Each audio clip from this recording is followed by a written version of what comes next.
இருந்திருப்போம். எங்களுக்கு ஆட்சி அதிகாரம் முக்கியம் இல்ல, நாட்டு மக்கள் தான் முக்கியம். உங்களுக்கு என்ன கஷ்டமா இருக்குது?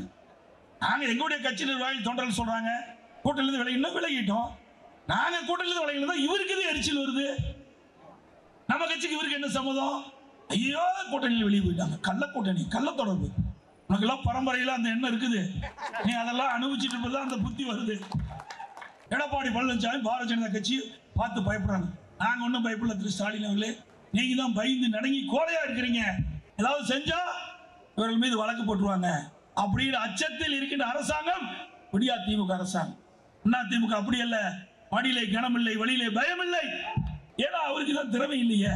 அதான் பொம்மை முதலமைச்சர், இந்த பொம்மைக்கு சாவி கொடுத்தா நம்ம குழந்தைக்கு பாருங்களா, பொம்மை வாங்கிட்டு போவோம், சாவி கொடுத்துட்டு அந்த கை டக்கு டக்கு டக்கு, அது மாதிரி இந்த முதலமைச்சருக்கு சாவி கொடுத்துட்டா டக்கு டக்குன்னு கை தட்டிட்டு போற முதலமைச்சர் தான் இன்னைக்கு நாட்டு மக்கள் பார்த்துட்டு இருக்காங்க. ஒற்றை செங்கல் உதயநிதி அவர்களே, ஒற்றை செங்கல் உதயநிதி ஒரு செங்கல் தூக்கிட்டு 2019ஆம் ஆண்டு அடிக்கல் நாட்டினீங்க, ஏன் இது வரைக்கும் கட்டளைங்கிறார். நான் பலமுறை சொல்லிட்டேன், திரு உதயநிதி ஸ்டாலின் அவர்களே, விஷயம் தெரிஞ்சா பேசு, விஷயம் தெரியல அதிகாரிகள் கேட்டாலும் பேசப்பா. 2019 அந்த எய்ம்ஸ் மருத்துவமனையை அடிக்கல் நாட்டுது அதிமுக ஆட்சி இருக்கும்போது பிரதமர் வந்து அடிக்கணும். 2019 நாடாளுமன்ற தேர்தல் வந்தது. அந்த நாடாளுமன்ற தேர்தலில் திமுக கூட்டணி சேர்ந்தவர் 38 பேர் வெற்றி பெற்றீங்க. 2019 2024 வரைக்கும் என்ன செஞ்சீங்க? அங்க என்ன நாடாளுமன்றத்தில் நல்ல குழு இருக்குது, கும்பகரன் போல தூங்குனீங்களா? ஒற்றை செங்கலை தூக்கிட்டு ஊர் ஊரா போய் விளம்பரம் பண்ணிட்டு இருக்கிறீங்க. இந்த ஒற்றை செங்கலை நாடாளுமன்றத்தில் காட்டியிருக்க வேண்டும். அப்படி காட்டியிருந்தா அதுக்கு விடிவு காலம் பிறந்திருக்கும். இது வரைக்கும் அந்த திட்டமே வரல. அதுக்காக செங்கலை தூக்கி திரியிறீங்க. நாங்க கஷ்டப்பட்டு லட்சக்கணக்கான செங்கலை வச்சு பிரம்மாண்டமான கால்நடை பூங்காவை கட்டிக்கிறோம். 1000 கோடியில ஒரு செங்கலை தூக்கிட்டு சுத்திட்டு இருக்கிறீங்க. பல லட்சம் செங்கல்ல கட்டணம் கட்டி 3 வருஷம் திறக்காத இருக்கிறீங்க. இதுக்கு என்ன பதில் சொல்ல போறீங்க? இதான் நிறைய பாலத்தை திறக்கிறீங்க, கட்டடத்தை திறக்கிறீங்க, மெடிக்கல் காலேஜ் நான் கட்டடத்தை திறக்கிறீங்க, சட்டக்கல்லூரி திறக்கிறீங்க, எல்லாம் ஸ்டிக்கர் ஒட்டி தானே திறந்துட்டு இருக்கிறீங்க. அப்படி இதுக்கு ஒரு ஸ்டிக்கர் ஒட்டி திறந்துட்டு போக வேண்டியதானே? ஏன் அது கை வலிக்குதா ரிப்பன் கட் பண்றதுக்கு? 24 அமாவாசை தான் இருக்குது. அதிமுக ஆட்சி மலரும். அந்த திட்டத்தை நாங்களே துவக்கி வைப்போம். அதிகாரமா மக்களா இந்த தேர்தல் தீர்மானிக்கக்கூடியது. உங்களுக்கு என்னையா கொள்கை இருக்குது? கொள்கை கூட்டணியா? கேவலமா இல்ல, அசிங்கமா இல்ல? பாரதிய ஜனதாவும் காங்கிரஸும் என்ன ஒற்ற கொள்கையுடைய கட்சியா? இங்கேயே நீங்க அமைச்சர்கள் இடம்பெற்றிருக்கிறீங்க, அங்கேயும் அமைச்சர்கள் இடம்பெற்றிருக்கிறீங்க. அப்படி இல்ல அதிமுக இல்ல. ஊர் ஊரா பேசிட்டு இருக்கார் ஸ்டாலின். என்ன பேசுறாரு? தேர்தல் பத்திரம் பெரிய திடரை பார்த்து சின்ன திடர் கேட்கிற கேள்வி. அதிமுக கருத்து கணிப்பு அப்படின்னு பத்திரிகையில் ஒரு பத்திரிகையில் போடுறாங்க. ஏன் அந்த பத்திரிகை பிஜேபிக்கே போயிடலாம். ஏன்னா முரசொலி மாதிரி அதுக்கு ஒரு பத்திரிகை இருக்குது. அது எந்த பத்திரிகை? தினமலர் பத்திரிகை. எப்படி பச்சை போய் பேசுறீங்க? அது பாரதிய ஜனதா கட்சி சேர்ந்த ஒருவரை வச்சு நீங்க போய் ஊர் ஊரா போய் எனக்கு கருத்து கணிப்பு அடிச்சா அது எப்படி வரும்? பாரதிய ஜனதாவுக்கு ஆதரவு தான் கொடுப்பாங்க. வேண்டுமென்றே திட்டமிட்டு சில அரசியல் கட்சியின் அழுத்தத்தின் காரணமாக, சில அதிகார மையங்கள் உங்களை வற்புறுத்தியதின் காரணமாக வேண்டுமென்றே திட்டமிட்டு அதிமுகவுக்கு பின்னடைவு ஏற்படுவதை போல கருத்து கணிப்புகளை வெளியிடுங்கள். அதையும் நிறுத்திக் கொள்ள வேண்டும். ஜனநாயக முறைப்படி ஆட்சி செய்த கட்சி அதிமுக கட்சி. அதனாலதான் இவ்வளவு ஊடகத்துக்கு அனுமதி கொடுத்தோம். ஆனா எங்க மீதே புலிவாரி தூத்துறது நியாயமா? சிந்திச்சு பாருங்க. 40 நாடாளுமன்ற தொகுதியில் நான் பார்த்துட்டு வந்துட்டேன். போன இடத்தையெல்லாம் மக்கள் வெள்ளம் காட்சி அடித்துக் கொண்டிருக்கிறது. சில பேர் ரோட் ஷோ நடத்துறாங்க. நம்ம ரோட் ஷோ நடத்திட்டோம், பொதுக்கூட்டம் நடத்திட்டோம், 2 ஒரே சேர நடத்தியாச்சு. தமிழகத்தில் ஒரு முதலமைச்சர் இல்ல, 4 முதலமைச்சர், 4 அதிகார மையம் தமிழ்நாட்டை ஆட்டி படைத்துக் கொண்டிருக்கிறது. ஒன்று ஸ்டாலின், 2 உதயநிதி ஸ்டாலின், திரு சபரீஸ்வரன், திருமதி துர்கா ஸ்டாலின். ஆக 4 அதிகார மையத்தை வைத்துக் கொண்டு தமிழ்நாட்டை மக்களை ஆட்டி படைத்துக் கொண்டிருக்கின்றாங்க. அரசாங்கம் விடியா திமுக அரசாங்கம். பொய் பேசுவதற்கு நோபல் பரிசு கொடுக்கணும்னா ஸ்டாலின் கொடுக்கலாம், மற்ற அமைச்சர்கள் டாக்டர் பட்டம் கொடுக்கலாம். எங்களை பழிவாங்க எண்ணினால் அந்த விளைவு உங்களுக்கு பின்விளையாக ஏற்படும் என்பதை எச்சரிக்கிறோம். 2 பெண்மணி போட்டிடுறாங்க. ஒருவர் ஆளுநராக இருந்தவங்க, இன்னொருவர் போன எம்பியா இருந்தவங்க. திமுக கட்சி சேர்ந்த நாடாளுமன்ற வேட்பாளர் அப்படியே வாக்கு கேட்டுட்டு ஒரு நிகழ்ச்சியில் எல்லாம் வந்து பேசிட்டு இருக்கிறாங்க. அதை கட்சி பொறுப்பாளரோடு. அப்ப அந்த அம்மா சொல்றாங்க, நான் கருத்து போயிட்டு சொல்றாங்க. ஓட்டு கேட்கும் போது கருத்து போயிட்டாங்களா? அந்த அளவுக்கு பலமாக வாழ்ந்த வாழ்க்கை அவர்.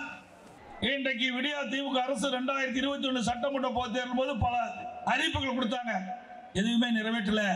மக்களை ஏமாற்றிய கட்சி திமுக கட்சி என்பது அடையாளம் காணப்பட்டு விட்டது.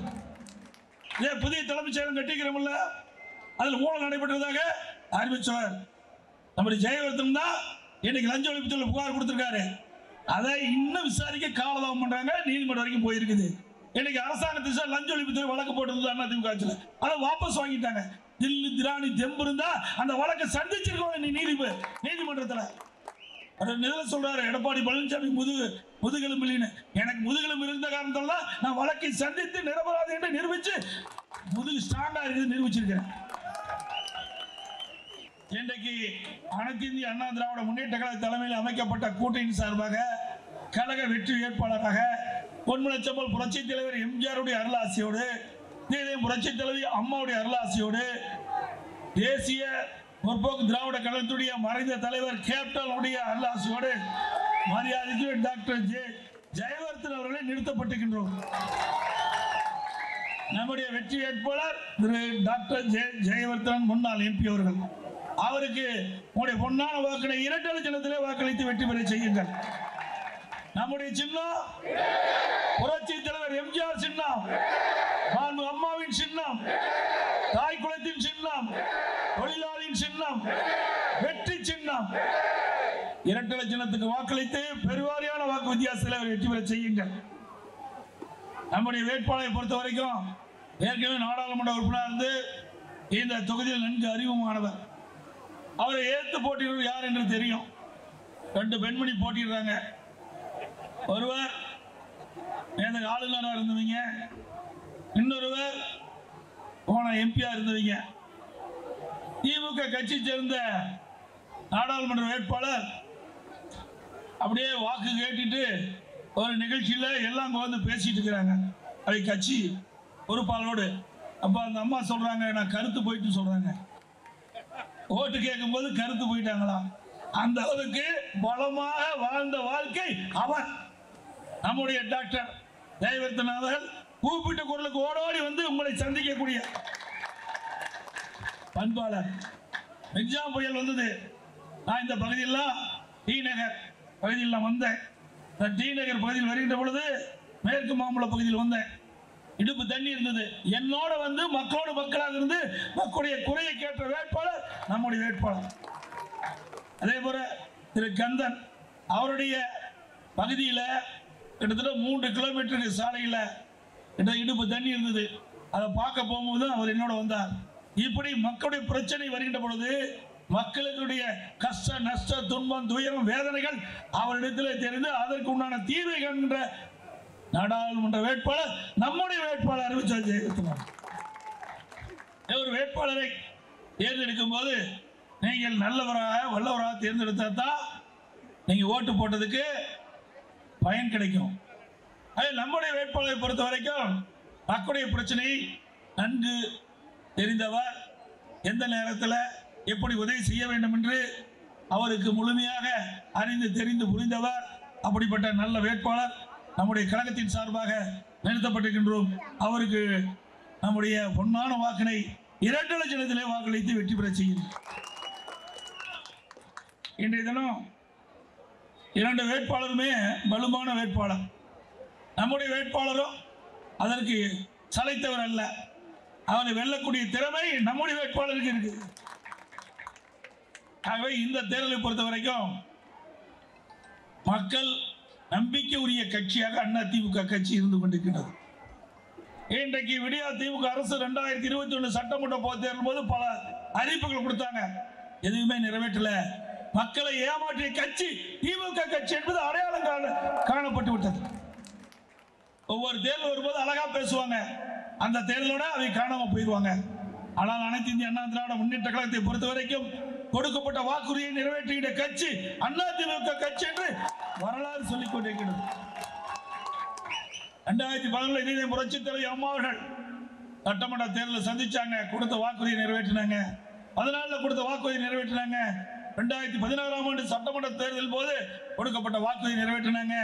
2021 வெற்றி வாய்ப்பை நாம் இழந்து விட்டோம். இருந்தாலும் மக்கள் செல்வாக்குள்ள கட்சி அதிமுக கட்சி என்பதை பல முறை நாம் சாதித்து காட்டுகின்றோம். இன்றைக்கு ஊடகம் பத்திரிகையும் வேண்டுமென திட்டமிட்டு ஒரு பொய்யான செய்தியை விளம்பரப்படுத்திக் கொண்டிருக்கின்றார்கள். கழக நிர்வாகிகளும் தொண்டர்களும் பொதுமக்களும் அதை நம்ப வேண்டாம்.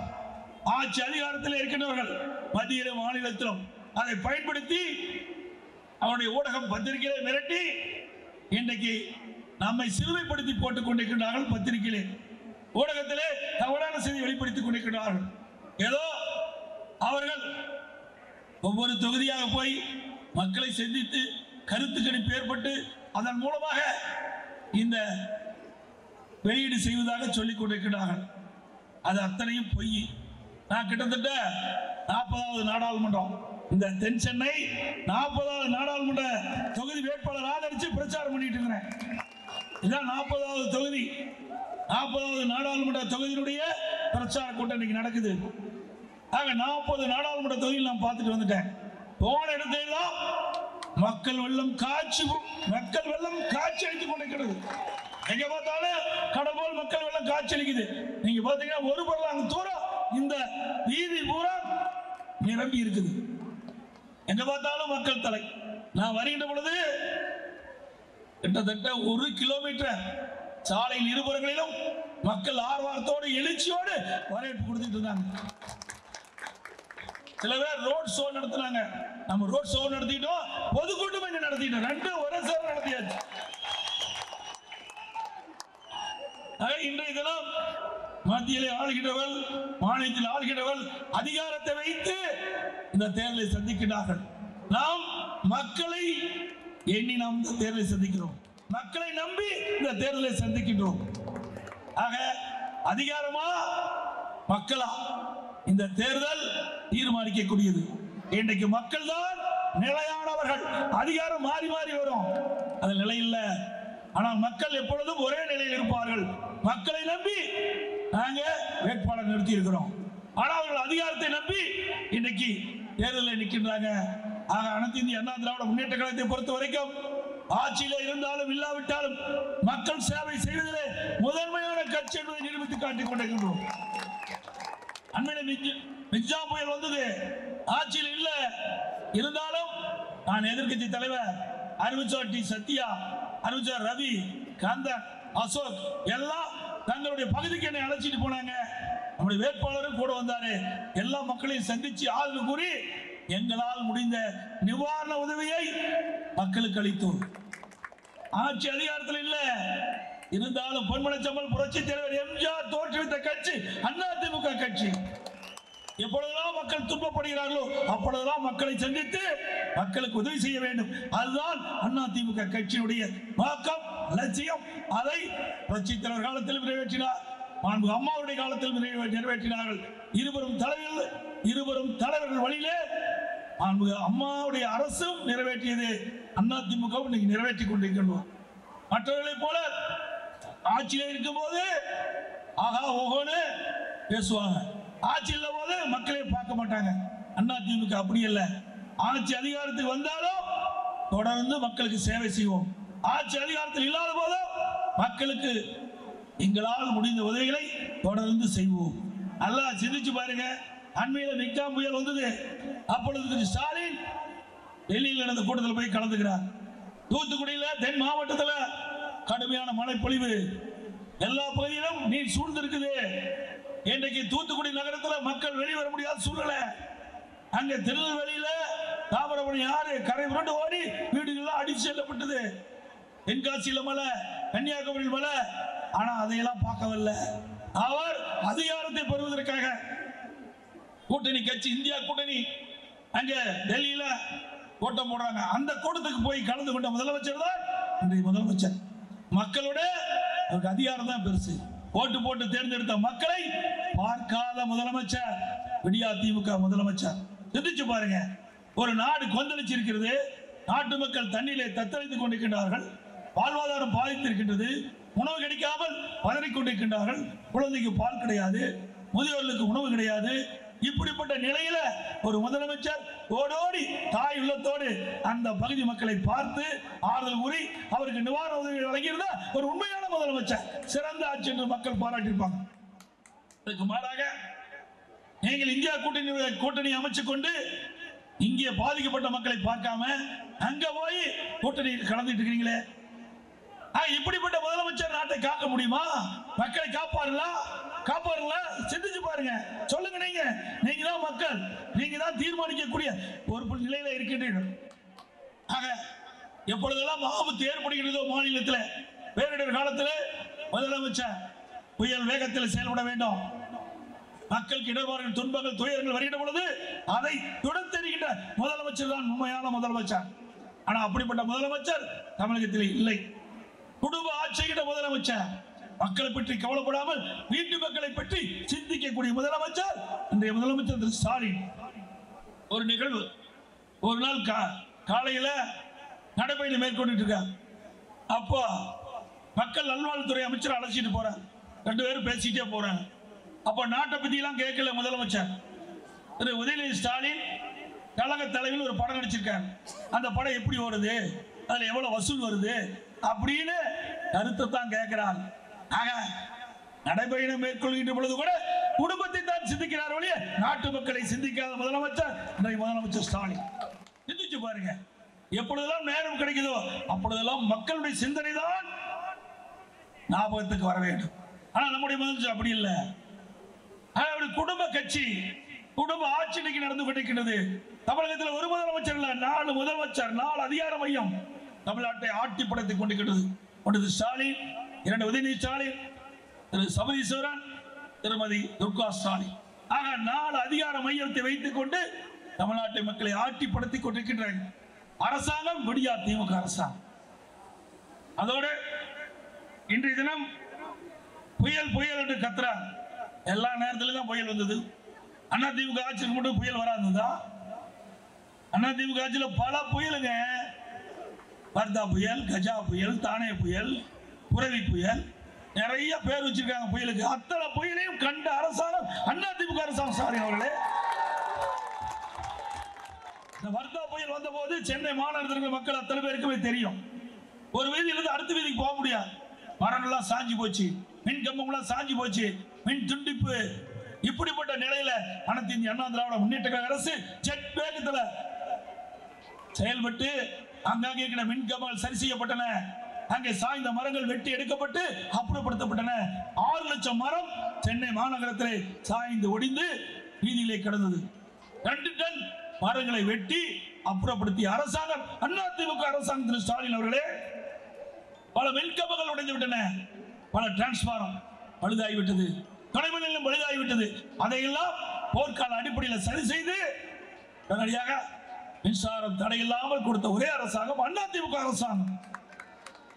மின்சாரம் புயல் வந்தது, 3 நாள் கரண்டே இல்லை, வெறும் மழை தான் பெஞ்சது, காத்தடிச்சிருந்தா மக்களை யாருமே காப்பாற்ற முடியாது.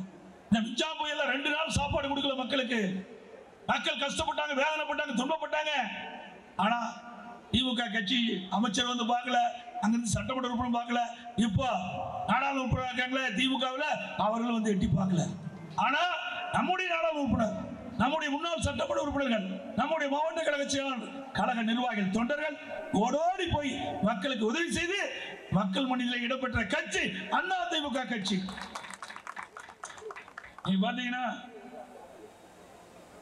மிக்ஜாம் புயல்ல எப்படியெல்லாம் அந்த மழைநீர் வடிகால் வசதி செஞ்சு கொடுத்தானே. அப்போது இருக்கிற முதலமைச்சர், இப்போ இருக்கிற முதலமைச்சர், மேயர், அமைச்சர் எல்லாம் பேசின காட்சியை வீடியோவில் பாருங்க. இன்னும் 2% பணி தான் பாக்கி, 98% பணிகள் நிறைவடைந்து விட்டது. ஒரே நாளில் 20 சென்டிமீட்டர் மழை வந்தாலும் கூட அதை தாங்கும் அளவுக்கு இதுல ஸ்கிரீன்ல வர மாநகர சாலைகள் நிறுத்தி போட மாட்டேங்கிறேன். மழைநீர் வடிகால் எல்இடி வர மாதிரி போட தம்பி,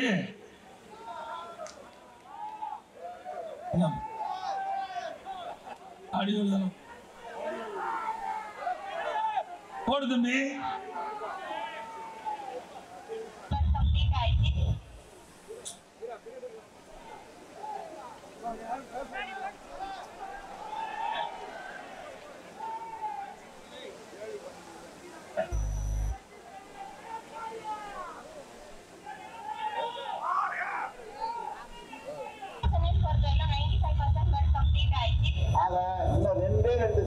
பணி தான் பாக்கி இருக்கு. 98% பணிகள் நிறைவடைந்து விட்டது. ஒரே நாளில் 20 சென்டிமீட்டர் மழை வந்தாலும் கூட அதை தாங்கும் அளவுக்கான சக்தி சென்னை மாநகர சாலைகளும் சென்னை மாநகரின் மழைநீர் வடிகால் அமைப்புகளும் பெற்றிருக்கிறது.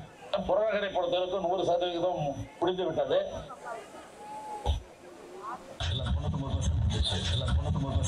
அவங்க சொல்ற 4000 கோடின்னு சொல்றாங்கல்ல, இதுலயே 5900 கோடி. 5900 கோடினா இந்த 5900 இந்த வேலை முடியல. இந்த வேலை நடந்துகிட்டு இருக்கு. ஆனா அதுல 68% ஒண்ணு முடிஞ்சிருக்கு, 35% முடிச்சிருக்கு. பணம் செலவாயிருக்கிறது 2000 கோடி தான் செலவாயிருக்கு. 5000த்துல இன்னும் மிச்சம் இருக்கு. மக்களுடைய கருத்துக்களை கேளுங்க. மழை வேஞ்ச பிறகு, மழை முடிஞ்ச பிறகு மக்களுடைய கருத்துக்கள் என்ன சொல்றாங்க?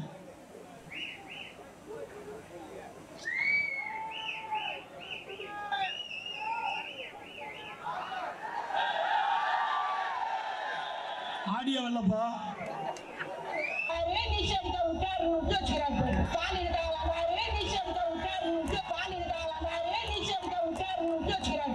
உள்ள அடிப்பட்டு ஹாஸ்பிட்டல் போற வழியில உட்காந்துருக்காங்க. ஒரு போட் வசதி இல்ல, பால் துப்புன ஆச்சு, மட்டமா ஆச்சு.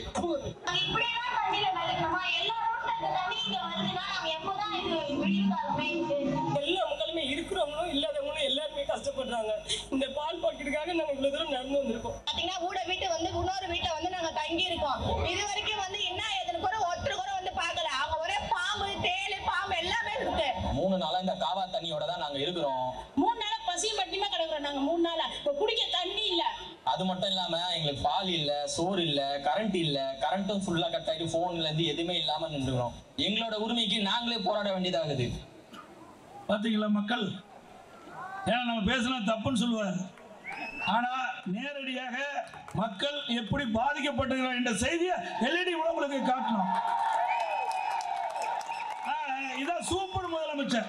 இதுதான் சூப்பர் முதலமைச்சரா செயல்படுறாராம். இப்போ மழை வருவதற்கு முன்பு ஒரு பேச்சு, மழை வந்து முடிஞ்ச பிறகு ஒரு பேச்சு. அப்போ என்ன வாங்கி பிறகு என்ன வாங்கி நீங்களே முடிவு பண்ணுங்க. ஏங்க எப்படி எல்லாம் பொய் பேசுறாங்க பாருங்க. 98% முடிஞ்சு போச்சுக்கிறாங்க, 100% முடிஞ்சு போச்சுனாங்க. இதை நம்பி மக்கள் மிக்ஜாம் புயல் வந்த போது ஆஹா முதலமைச்சர் சொல்லிட்டாரு, மேயர் சொல்லிட்டாங்க, அமைச்சர் சொல்லிட்டாங்க, நமக்கு பிரச்சனை இல்லை, ஒரு சொட்டு தண்ணி கூட தேங்காதுன்னு அமைச்சரே சொல்லிட்டாரு அப்படின்னு மக்கள் ஏனாதானம் இருந்துட்டாங்க. அதனால பெய்த மழையில அவள் வீட்டில் வைத்திருந்த உடைமையெல்லாம் சேதமானதான் மிச்சம். இந்த ஆட்சியில மக்களுக்கு நன்மை செய்ய மாட்டாங்க. அத்தனை பொய் பேசுவதற்கு நோபல் பரிசு கொடுக்கணும்னா ஸ்டாலின் கொடுக்கலாம், மற்ற அமைச்சர்கள் டாக்டர் பட்டம் கொடுக்கலாம். எந்த அளவுக்கு பொய் பேசுறாங்க பாருங்க, மக்களை எப்படி எல்லாம் ஏமாற்றுறாங்க பாருங்க. அது மட்டும் இல்ல, இன்னொருத்தருக்கு அவர் செந்தில் பாலாஜின்னு ஒருத்தர், அவர் வந்து திரு முதலமைச்சர் திரு ஸ்டாலின் அவர் சொல்றாரு, திமுகவில் செயல் வீரராம், அவர் போய் சிறையில் அடிச்சுட்டாங்களாம். அவரை பத்தி இதே திரு ஸ்டாலின் அவர்கள் கரூரில் நடந்த பொதுக்கூட்டத்தில் எப்படி எல்லாம் பேசுறாங்க என்று எல்இடி பாருங்க. அவரை பத்தி சொல்ல வேண்டிய அவசியமே இல்லை. ஏற்கனவே 15 முறை அமைச்சரவை மாத்தினப்போ இவரை மட்டும் மாற்ற மாட்டாங்க. அந்த அளவுக்கு ஒரு முக்கியத்துவமான அமைச்சராக இருந்தார். ஜெயலலிதாவுக்கு நெருக்கமாக, அதைவிட சசிகலாவுக்கு நெருக்கமாக, அதைவிட இளவரசுக்கு மிக மிக நெருக்கமாக இருந்தவர் செந்தில் பாலாஜி. இன்னைக்கு பாத்தீங்கன்னா அவர் மட்டும் இல்ல, ஒட்டுமொத்தமாக பாலாஜியினுடைய தம்பி இந்த கரூர் மாவட்டத்தை தன்னுடைய கட்டுப்பாட்டில் வச்சிருக்கிறாரு. கட்டுப்பாடுனா கொள்ளையடிக்கிறதுல, ஊழல் செய்யறதுல, லஞ்சம் வாங்குறதுல அந்த கட்டுப்பாட்டில் வச்சிருக்கிறாரு. ஆள் கடத்தல், நில அபகரிப்பு புகார்கள் எல்லாம் இன்னைக்கு நீதிமன்றத்தில் இருக்கு. இப்படி ஒன்றா இரண்டா எடுத்து சொல்ல அப்படின்னு பாட்டு.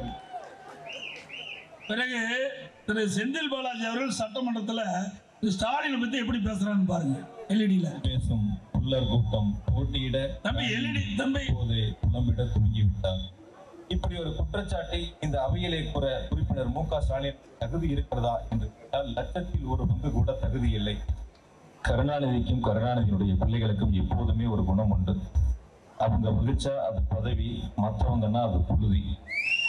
அவங்க தொட்டா அது புண்ணு, மற்றவங்க தொட்டா அது புண்ணு. அவங்களுக்கு வந்தா அது ரத்தம், மற்றவங்கன்னா அது தக்காளி சட்னி. தமிழை விட்டு பிழைப்பு நடத்தும் சிலர் தங்களை தலைவர் என்று சொல்லிக் கொண்டு இருப்பவர்கள் குடும்பத்திற்கு பதவிகள் வேண்டும் என்றால் டெல்லிக்கு போவார்கள். டெல்லிக்கு போய் பெற்றதனால் அலைக்கேற்றியை விற்று அதனால் 2 லட்சம் கோடியை கொள்ளையடித்து திகாருக்கு செல்வார்கள். அரசுக்கு வர வேண்டிய நிதியை கொள்ளையடித்ததால் திகாரில் இருப்பவர்களை கருணாநிதி சென்று பார்ப்பது அவர்களது வரலாறு. பாத்தீங்களா எப்படிலாம் தலைவரும் தொண்டரும் பேசிட்டாருன்னு. இங்க இருக்க வரைக்கும் ஊழல்வாதி, அங்க போனா உத்தமராகிறார். இப்படிலாம் மக்களை ஏமாற்றி இன்றைக்கு நாடகம் ஆடுகின்ற முதலமைச்சர் இன்றைய முதலமைச்சர் ஸ்டாலின். அது மட்டும் இல்ல, திரு செந்தில் பாலாஜி அவர்கள், நாம சொல்ல வேண்டியதே இல்லை, எல்லாமே உங்களுக்கு தெரியுது. இன்னைக்கு திரு செந்தில் பாலாஜி இன்னைக்கு அமைச்சராக இருக்கும் பொழுது கலால் துறைக்கு இருந்தார். அவர் ஒரு நாளைக்கு 6000 மதுக்கடை இருக்குது. தமிழ்நாட்டில் 6000 மதுக்கடை இருக்குது. இந்த 6000 மதுக்கடையில் ஒரு நாளைக்கு 1 கோடி பாட்டில் விற்குது. ஒரு பாட்டிலுக்கு 10 ரூபா வாங்கியிருக்கிறாங்க. அப்படின்னா ஒரு நாளைக்கு 10 கோடி, மாசத்துக்கு 300 கோடி, வருஷத்துக்கு 3600 கோடி இதில் மட்டும் சுருட்டி இருக்காங்க. இதை முறையா கப்பம் கட்டுறது காலத்துல தான் செயல் வீரராக மாறிட்டார். ஏன் திமுக எத்தனை பேர் இருக்காங்கல்ல, அவர்கள் இப்படிப்பட்ட பதவி கொடுக்கல. ஏன்னா அவங்க கப்பம் கட்டல. முறையா யார் கப்பம் கட்டுறாங்களோ அவருக்கு தான் உயர்ந்த பதவி. திராவிட முன்னேற்ற கழகம் என்றால் ஊழல், ஊழல் என்றால் திமுக, ஊழலின் ஊட்டுக்கண்ணு திமுக. நம்ம இந்தியாவிலேயே ஊழலுக்காக கலைக்கப்பட்ட ஒரே அரசாங்கம் திமுக அரசாங்கம், வேற எந்த அரசாங்கம் இல்லை. இன்றைக்கு பல அமைச்சர்கள் இப்ப இருக்கிறாங்க அமைச்சர், அப்ப முன்னாள் அமைச்சராக இருந்தாங்க. அம்மா போட்ட வழக்கு இன்னைக்கு நீதிமன்றத்தில் ஏறி இறங்கிட்டு இருக்காங்க. இன்றைக்கு வேண்டுமென்றே திராவிட முன்னேற்ற கழக தலைவர் திரு ஸ்டாலின் முதலமைச்சர் இருந்து கொண்டு அனைத்து இந்திய அண்ணா திராவிட முன்னேற்ற கழக நிர்வாகிகள், தொண்டர்கள், தகவல் தொழில்நுட்ப நிர்வாகிகள், முன்னாள் அமைச்சர் மீது பொய் வழக்கு போட்டுட்டு இருக்காங்க. ஸ்டாலின் அவர்களே, ஆட்சி மாறினால் காட்சி மாறும் என்பதை நினைவு கொள்ளுங்கள். சக்கரம் சுத்திக்கிட்டே இருக்குது, கீழே இருக்க சக்கரம் மேல வந்தே தீரும். ஆக எங்களை பழிவாங்க எண்ணினால் அந்த விளைவு உங்களுக்கு பின்விளையாக ஏற்படும் என்பதை எச்சரிக்கிறோம். எத்தனை பொய் வழக்கு போட்டாலும் அதை சந்திக்க நாங்கள் தயார். சட்ட ரீதியாக சந்திப்போம், நிரபராதி வேணுவோம். என் மீது நான் முதலமைச்சர் இருந்த காலகட்டத்திலே நெடுஞ்சாலைத்துறை அமைச்சர் இருக்கும்போது எடப்பாடி பழனிசாமி நெடுஞ்சாலைத்துறையில 4800 கோடி ஊழல் நம்ம பத்திரிகையாளர் ஊடகம் பூரா அதை நம்பி எல்லாத்திலையும் போட்டாங்க. இனிமேல் பத்திரிகை ஊடகம் உண்மை போடுங்கப்பா, நிஜத்தை போடுங்க, எது சரி தவறு என்று விசாரிச்சு போடுங்க. அப்போ என்னை ஒரு முத்திரை குத்துனாங்க. சட்டமன்றத்தில் இதே முதலமைச்சர் பேசினார், அமைச்சர்லாம் பேசினாங்க, திமுக காரெல்லாம் பேசினாங்க. யார் திரு RS பாரதி என்பவர் தான் என் மீது வழக்கு போட்டார். அது நீதிமன்றத்தில், உயர் நீதிமன்றம் நடந்தது, உச்ச நீதிமன்றம் நடந்தது, பிறகு உயர் நீதிமன்றத்தில் விசாரிச்சாங்க. அப்போ என் மீது வழக்கு போட்டவரே நான் வழக்கு வாபஸ் வாங்கினார். முடியாது, ஏன்னா இதுவரைக்கும் பேசுனதெல்லாம் மக்களுக்கு போய் சேர்ந்துடுது. பத்திரிகையில கொடுத்துட்டீங்க, முதலமைச்சர் பேசியாச்சு, மற்ற அமைச்சர் பேசிட்டாங்க, என் மீது ஊழல் குற்றச்சாட்டு தூக்கிட்டீங்க, அதனால நான் நீதிமன்றத்தில் நடத்தும்னு சொன்னேன். அப்ப நீதியரசர் சொன்னாரு, ஏன் வழக்கு போட்டவங்களே வாபஸ் வாங்கினாங்களே, நீங்க தாராளமா அந்த கேஸை நீங்க முடிச்சுக்கலாம்னாரு.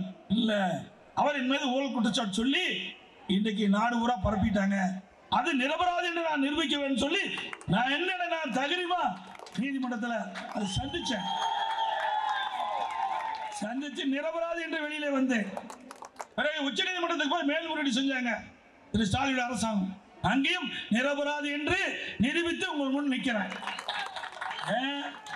புதிய தலைமைச் செயலகம் கட்டிக்கிறோம்ல, அதில் ஊழல் நடைபெற்றதாக அறிவிச்சவர் நம்முடைய ஜெயவர்தன் தான் இன்னைக்கு லஞ்ச ஒழிப்புத்துறை புகார் கொடுத்திருக்காரு. அதை இன்னும் விசாரிக்க காலதாமம் பண்றாங்க, நீதிமன்றம் வரைக்கும் போயிருக்குது. இன்னைக்கு அரசாங்கத்தை லஞ்ச ஒழிப்புத்துறை வழக்கு போட்டிருந்தது அதிமுக ஆட்சியில், அதை வாபஸ் வாங்கிட்டாங்க. தில்லு திராணி தெம்பு இருந்தா அந்த வழக்கை சந்திச்சிருக்கோம் நீதிமன்றத்தில். சொல்றாரு எடப்பாடி பழனிசாமி முதுகெலும்பு, எனக்கு முதுகெலும்பு இருந்த காரணத்தால் தான் நான் வழக்கை சந்தித்து நிரபராதி என்று நிரூபிச்சு முதுகு ஸ்ட்ராங்கா இருக்குது நிரூபிச்சிருக்கிறேன். ஸ்டாலின் அவர்களே, எங்களை எவ்வளவு அவதூறாக பேசினாலும் சரி, எவ்வளவு கீழ்த்தரமாக பேசினாலும் சரி, எங்களுடைய வளர்த்த தலைவர்கள் இந்த நாட்டு மக்களுக்கு உழைக்க வேண்டும் என்றுதான் எங்களை ஆசிரியத்திற்கார்கள். அதற்காக உழைத்துக் கொண்டிருக்கின்றோம். உங்களை பற்றி பேச வேண்டும் என்று சொன்னால் நிறைய இருக்குது. நீங்கள் உயர்ந்த பதவியில் இருந்து கொண்டிருக்கின்றீர்கள். உங்களுக்கு உங்களுடைய தகுதிக்கு ஏற்றவாறு உங்களுடைய பேச்சு அமைய வேண்டும், உங்களுடைய கருத்து அமைய வேண்டும். அதை விட்டு கீழ்த்தரமான நீங்கள் கருத்துக்களை தெரிவித்தால் அதற்கு எதிர்கருத்து எங்களுடைய தொண்டன் சொல்லுவான், எங்களுடைய தொண்டன் கூறுவான். இன்னொன்னு சொல்றார் எடப்பாடி பழனிசாமி, பாரதிய ஜனதாவை எதுக்க மாட்டேங்கிற ஏன்னா துப்பாக்கி தூக்கிட்டே போய் எதுக்க முடியும்? சொல்லுங்க பார்க்கலாம். நீங்க 99ல கூட்டணி வச்சிருந்தீங்க, நாடாளுமன்றத்தில் கூட்டணி வச்சு மத்தியில் அமைச்சரானீங்க. 5 ஆண்டு காலம் அமைச்சரவையில் நீங்க அதிகாரத்தில் கைப்பற்றி இருந்தீங்க. அப்போ இலாக்கால அமைச்சர் திரு முரசொலி மாறன் அவர்கள் நோய்வாய்ப்பட்டு மருத்துவமனையில் இருந்தார். அந்த காலகட்டத்தோட இலாக்கா இல்லாத மந்திரியா அனுபவிச்சீங்க. நீங்க பேசலாமா? நீங்க கூட்டணி வெளியில் வந்து உடனே காங்கிரஸுக்கு போய் தாவுனீங்க. குழந்தைப்படி மரத்துக்கு மரம் தாவ மாதிரி ஸ்டாலின் திராவிட முன்னேற்ற கழகத்தை சேர்ந்தவர்கள் உடனே காங்கிரஸுக்கு போய் அங்க போய் அமைச்சரவையில் 5 வருஷம் இருந்தாங்க. பாரதிய ஜனதா கட்சி அந்த அமைச்சரவையில் 5 வருஷம் இருந்தாங்க மத்தியில. பிறகு காங்கிரஸ்ல 5 வருஷம் அமைச்சராக இருந்தாங்க. உங்களுக்கு என்னையா கொள்கை இருக்குது? கொள்கை கூட்டணியா? கேவலமா இல்ல? அசிங்கமா இல்ல? பாரதிய ஜனதாவும் காங்கிரஸும் என்ன ஒத்த கொள்கையுடைய கட்சியா? இங்கேயே நீங்க அமைச்சரவை இடம்பெற்றிருக்கிறீங்க, அங்கேயும் அமைச்சரவை இடம்பெற்றிருக்கிறீங்க. அப்படி இல்ல அதிமுக இல்ல. அதிமுக கூட்டணி வச்சா கடைசி வரைக்கும் கூட்டணி தர்மத்தின்படி நாங்கள் இருப்போம். ஆட்சி அதிகாரத்துக்கு ஆசைப்பட்டிருந்தா அங்கேயே இருந்திருப்போம். எங்களுக்கு ஆட்சி அதிகாரம் முக்கியம் இல்ல, நாட்டு மக்கள் தான் முக்கியம். நாட்டு மக்கள் தான் முடிக்கும். எங்களுக்கு ஓட்டு போட்டு தேர்ந்தெடுக்கின்ற மக்கள் தமிழ்நாட்டு மக்கள். தமிழ்நாட்டு மக்களுடைய உரிமையை பாதுகாக்க வேண்டும். தமிழ்நாட்டு மக்களுக்கு தேவையான நன்மைகள் மத்திய அரசிலிருந்து கிடைக்கப்படுவதற்கு பாடுபட வேண்டும். தமிழ்நாடு வளர்ச்சி பெற வேண்டும். தமிழ்நாட்டுக்கு தேவை நிதியை பெற வேண்டும். சுதந்திரமாக நாடாளுமன்றத்தில் எங்களுடைய நாடாளுமன்றம் செயல்பட வேண்டும். அதற்காக நாங்கள் கூட்டணியிலிருந்து வெளியில் வந்து நாங்க அதிமுக தலைமையில் கூட்டணி அமைச்சு போட்டிடுறோம். உங்களுக்கு என்ன கஷ்டமா இருக்குது? நாங்க எங்களுடைய கட்சி நிர்வாகிகள் தொண்டர்கள் சொல்றாங்க கூட்டணியிலிருந்து விலகினோம், விலகிட்டோம். நாங்க கூட்டணியிலிருந்து விலகினோம், இவருக்கு இது எரிச்சல் வருது. நம்ம கட்சிக்கு இவருக்கு என்ன சம்மதம்? ஐயோ கூட்டணியில் வெளியே போயிட்டாங்க. கள்ள கூட்டணி, கள்ள தொடர்பு. உனக்கெல்லாம் பரம்பரையில் அந்த எண்ணம் இருக்குது. நீ அதெல்லாம் அனுபவிச்சுட்டு இருப்பதுதான் அந்த புத்தி வருது. எங்கேயாவது ஒரு முதலமைச்சர் இப்படிப்பட்ட வார்த்தையை பயன்படுத்தலாமா? ஒரு கட்சி இருக்குது, அந்தந்த சூழ்நிலைக்கு தக்கவாறு கூட்டணி அமைப்பாங்க. வெளியில் வந்துட்டா வேற அதோட விட்டுருவோம். அதை விட்டுட்டு கள்ள கூட்டணி, அப்புறம் கள்ள தொடர்பு. ஆக இவ்வளவு அசிங்கமா பேசுற ஒரே முதலமைச்சர் தமிழ்நாட்டில் திரு ஸ்டாலின். ஏன்னா அவருக்கு தான் திறமை இல்லையே. அதான் பொம்மை முதலமைச்சரை. இந்த பொம்மைக்கு சாவி கொடுத்தா நம்ம குழந்தைக்கு பாருங்களா, பொம்மை வாங்கிட்டு போவோம், சாவி கொடுத்துட்டு அந்த கை டக்கு டக்கு டக்குன்னு தட்டு. அது மாதிரி இந்த முதலமைச்சருக்கு சாவி கொடுத்துட்டா டக்கு டக்குன்னு கை தட்டிக்கிட்டு போற முதலமைச்சர் தான் இன்னைக்கு நாட்டு மக்கள் பார்த்துட்டு இருக்காங்க. திரு ஸ்டாலின் அவர்களே, எங்களை பற்றி விமர்சனம் செய்வதை பற்றி கவலை இல்லை. ஆனால் நாட்டு மக்கள் உங்களை பார்த்து கொண்டிருக்கின்றார்கள். ஒரு உயர்ந்த இடத்தில் இருக்கின்றவர்கள் இப்படிப்பட்ட தவறான அவதூறான பிரச்சாரத்தை வைக்கின்ற பொழுது உங்களை பற்றி தான் ஏராளமாக பேசுவார் என்பதை நீங்கள் எண்ணி பார்க்க வேண்டும். அதோட இந்த ஆட்சி வந்த பிறகு என்ன திட்டத்தை கொண்டாந்துருக்கிறாங்க? ஒண்ணுமே கிடையாது. 5 ஆண்டு காலம், இன்னும் 3 ஆண்டு போயிட்டுது, உருண்டு போயிட்டுது. இந்த ஆட்சிக்கு வந்த பிறகு 3 லட்சம் கோடி கடன் வாங்கியிருக்கிறார். 3 லட்சம் கோடி கடன். 5,15,000 கோடி நம்ம கடலில் விட்டுட்டு இருந்தோம். இப்போ 3,50,000 கோடி கடன் வாங்கி இன்னைக்கு 8,65,000 கோடி இன்னைக்கு நிற்கிது. இதெல்லாம் நீங்க தான் கட்டணும். எல்லாம் நீ விட்டுட்டு எல்லாம் உங்க தலைமையில தான் வந்து முடியும். ஏன்னா எல்லாத்துக்கும் வரி போட்டு தானே திருப்பி கட்ட முடியும். வாகன கடனை திருப்பி செலுத்தணும்ல, வட்டியோட திருப்பி செலுத்தணும்ல. இதெல்லாம் எப்படி செலுத்த முடியும்? கடன் வாங்கிட்டே இருக்காரு. ஏன்னா அடுத்த ஆட்சி வர முடியாதுன்னு அவருக்கு தெரியும். அதனால எவ்வளவு கடன் வாங்க முடியும் அவ்வளவு கடன் வாங்குறாரு. ஏன்னா அடுத்த ஆட்சி அதிமுக ஆட்சி, கஷ்டப்படணும்ல. நாம அப்படி பார்க்கல, நாட்டு மக்களை பார்த்தோம். நாட்டு மக்கள் வளமோடு செழிப்போடு வாழ வேண்டும் என்று எண்ணினோம். அதான் அம்மா 2011 தமிழகத்தினுடைய முதலமைச்சர் பொறுப்பேற்கின்ற பொழுது 1,14,000 கோடி திமுக கடனில் விட்டுட்டு போனாங்க. அம்மா ஆட்சி இருக்க வரைக்கும் 2016 வரை 2,80,000 கோடி இருந்தது. அதுக்கு பிறகு அம்மா முறைவுக்கு பிறகு அம்மாவுடைய அரசு செயல்பட்டது. அப்பொழுது பல்வேறு பிரச்சனைகள். இன்றைக்கு கொரோனா வந்தது. அந்த கொரோனாவுக்கு 40,000 கோடி செலவு பண்ணோம். ஒரு வருடம் அரசாங்கத்துக்கு எந்த வருவாயும் கிடையாது. இன்னைக்கு கலால்ல வரி கிடையாது, கலால்ல வருமானம் கிடையாது. அதே போல பத்திரப்பதிவில் வருமானம் கிடையாது, சாலை வரி கிடையாது, ஜிஎஸ்டி வரி கிடையாது, பெட்ரோல் டீசல் வரி கிடையாது. இப்படி எல்லா துறையிலும் வரி இல்லாத போது 11 மாதம் சிறப்பான ஆட்சி கொடுத்தோம். அப்ப கையிலிருந்து அரசாங்கத்திலிருந்து 40,000 கோடி செலவழிச்சோம் கொரோனாவுக்கு. இப்படிப்பட்ட காலத்தில் கூட மக்கள் துன்பப்படல, வேதனைப்படல, விலைவாசி உயரல. அப்படி ஒரு அரசாங்கத்தை சிறப்பாக செயல்பட்ட அரசாங்கம் அம்மாவுடைய அரசாங்கம் தான். ஸ்டாலின் அவர்களே, உங்களால அப்படி பண்ண முடிஞ்சுதா? இப்ப என்ன உனக்கு கஷ்டம் வந்துருக்கு? ஒண்ணுமே இல்லையே, எல்லாம் விலைவாசி உயர்ந்து போச்சு, கடை 3 லட்சம் கோடி வாங்கிட்ட, உங்களுக்கு என்ன கஷ்டம் இருந்தது? ஒண்ணுமே இல்லையே. அதிமுக ஆட்சி இருக்கின்ற பொழுது ஒரே வருஷத்துல 11 மருத்துவக் கல்லூரி கொண்டு வந்தோம். ஒரே வருஷத்துல 11 மருத்துவக் கல்லூரி, 6 சட்டக்கல்லூரி, கால்நடை பூங்கா, பிரம்மாண்டமான கால்நடை பூங்கா, 1000 கோடி, ஆசியாவிலே மிகப்பெரிய கால்நடை பூங்கா கட்டினேன். அதை கூட திறக்க நேரம் இல்லை முதலமைச்சருக்கு. 3 வருஷம் பூட்டி கிடக்குது. சிந்திச்சு பாருங்க.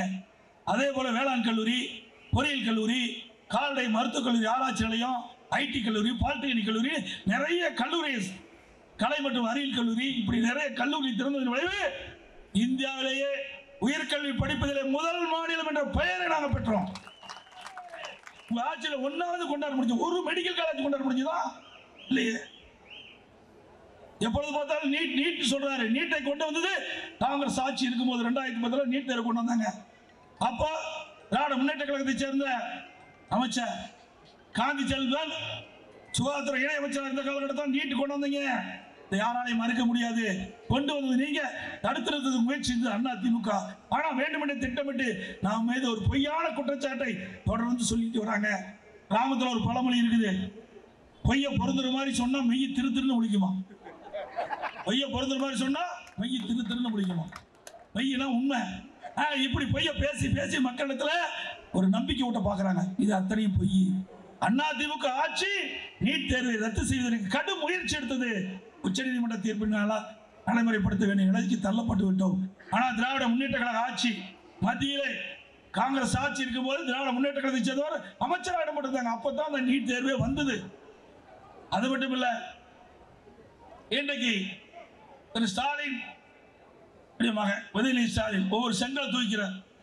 போன இடத்துல ஒரு செங்கல் தூக்கிறார்.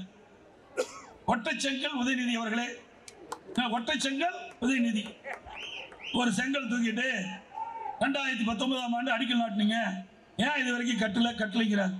நான் பலமுறை சொல்லிட்டேன், திரு உதயநிதி ஸ்டாலின் அவர்களே, விஷயம் தெரிஞ்சா பேசு, விஷயம் தெரியல அதிகாரிகள் கேட்டாலும் பேசப்பா. 2019 அந்த எய்ம்ஸ் மருத்துவமனையை அடிக்கல் நாட்டுது அதிமுக ஆட்சி இருக்கும்போது பிரதமர் வந்து அடிக்கல் நாட்டினார். 2019 நாடாளுமன்ற தேர்தல் வந்தது. அந்த நாடாளுமன்ற தேர்தலில் திமுக கூட்டணி சேர்ந்தவர் 38 பேர் வெற்றி பெற்றீங்க. 2019 2024 வரைக்கும் என்ன செஞ்சீங்க? அங்க என்ன நாடாளுமன்றத்தில் நல்ல குழுக்குள் இருக்குது, கும்பகரணம் போல தூங்குனீங்களா? எழுது பெஞ்ச தேய்ச்சிட்டு இருந்தீங்களா? என்ன செஞ்சீங்க? இது மத்திய அரசுடைய திட்டம்.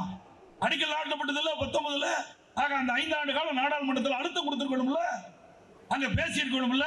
நாடாளுமன்றத்தை ஒத்தி வைக்கின்ற அளவுக்கு உங்களுடைய அழுத்தம் இருந்தால் எய்ம்ஸ் மருத்துவமனைக்கு தேவையான நிதி கிடைச்சிருக்கும், அந்த திட்டம் நிறைவேற்றிருக்கோம், பயன்பாட்டுக்கு வந்திருக்கும். அதெல்லாம் விட்டுட்டு ஒற்றை செங்கலை தூக்கிட்டு ஊரூரா போய் விளம்பரம் பண்ணிட்டு இருக்கிறீங்க. இந்த ஒற்றை செங்கலை நாடாளுமன்றத்திலே காட்டியிருக்க வேண்டும். அப்படி காட்டியிருந்தா அதுக்கு விடிவு காலம் பிறந்திருக்கும். அதையெல்லாம் இல்ல. இந்த ஒற்றை செங்கலை வைத்து 3 வருஷம் ஓட்டிய விளையாட்டுத்துறை அமைச்சருக்கு பட்டம் கொடுக்கலாம், டாக்டர் பட்டம். உதயநிதி ஸ்டாலின் அவர்களே, நீங்கள் இதுவரைக்கும் அந்த திட்டமே வரல, அதுக்காக செங்கலை தூக்கி திரிறீங்க. நாங்க கஷ்டப்பட்டு லட்சக்கணக்கான செங்கலை வச்சு பிரம்மாண்டமான கால்நடை பூங்காவை கட்டிக்கிறோம். 1000 கோடியில ஒரு செங்கலை தூக்கிட்டு சுத்திட்டு இருக்கிறீங்க. பல லட்சம் செங்கல்ல கட்டணம் கட்டி 3 வருஷம் திறக்காத இருக்கிறீங்க. இதுக்கு என்ன பதில் சொல்ல போறீங்க? இது மிகப்பெரிய திட்டங்க. கால்நடை பூங்கா என்பது விவசாயிகளுக்கு வரப்பிரசாதன திட்டம். அந்த திட்டத்தை தூக்குனா அதிமுக பேர் வந்துடும் அப்படின்னு ஆசியாவிலே மிகப்பெரிய திட்டத்தை 3 வருஷமா அந்த கட்டடத்தை திறக்காத இருக்கிறாங்க. இதுக்கு என்ன பதில் சொல்ல போறீங்க? இது மாநில அரசாங்கத்துடைய நிதி, முழுக்க மாநில அரசாங்கத்துடைய நிதி, மாநில மக்களுடைய வரிப்பணத்திலிருந்து கட்டப்பட்ட இந்த கால்நடை பூங்கா திறக்க மனசு இல்ல. இதான் நிறைய பாலத்தை திறக்கிறீங்க, கட்டடத்தை திறக்கிறீங்க, மெடிக்கல் காலேஜ் நான் கட்டடத்தை திறக்கிறீங்க, சட்டக்கல்லூரி திறக்கிறீங்க, எல்லாம் ஸ்டிக்கர் ஒட்டி தானே திறந்துட்டு இருக்கிறீங்க. அப்படி இதுக்கு ஒரு ஸ்டிக்கர் ஒட்டி திறந்துட்டு போக வேண்டியதானே? ஏன் அது கை வலிக்குதா ரிப்பன் கட் பண்றதுக்கு? ஸ்டாலின் அவர்களே, மீண்டும் 24 அமாவாசை தான் இருக்குது. அதிமுக ஆட்சி மலரும். அந்த திட்டத்தை நாங்களே துவக்கி வைப்போம்.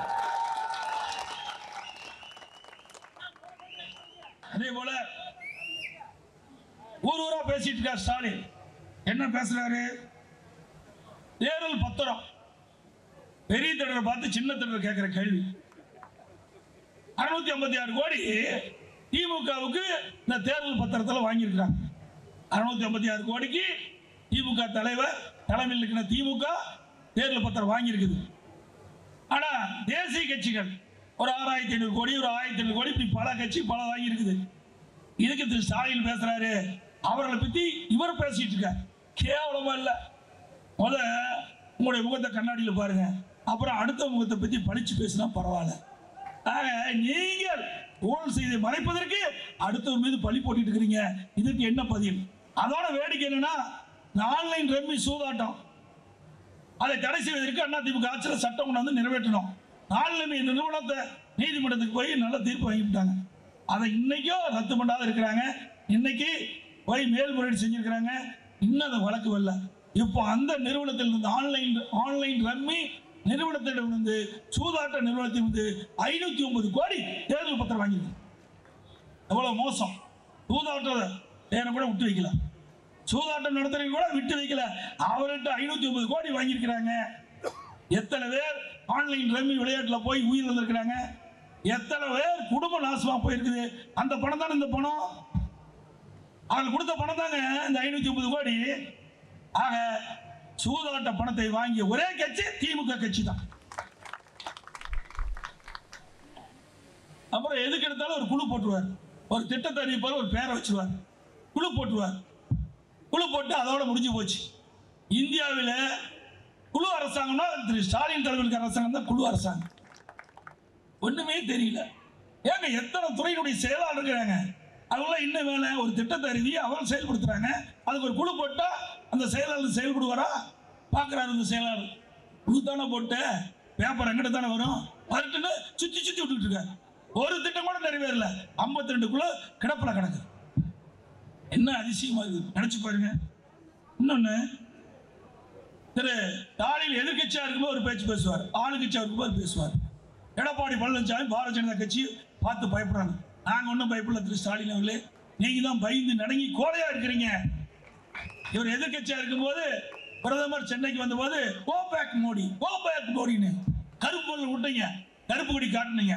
இப்ப முதலமைச்சர் ஆன பிறகு வெல்கம் மோடி, வெல்கம் மோடின்னு வரவேற்கிறீங்க.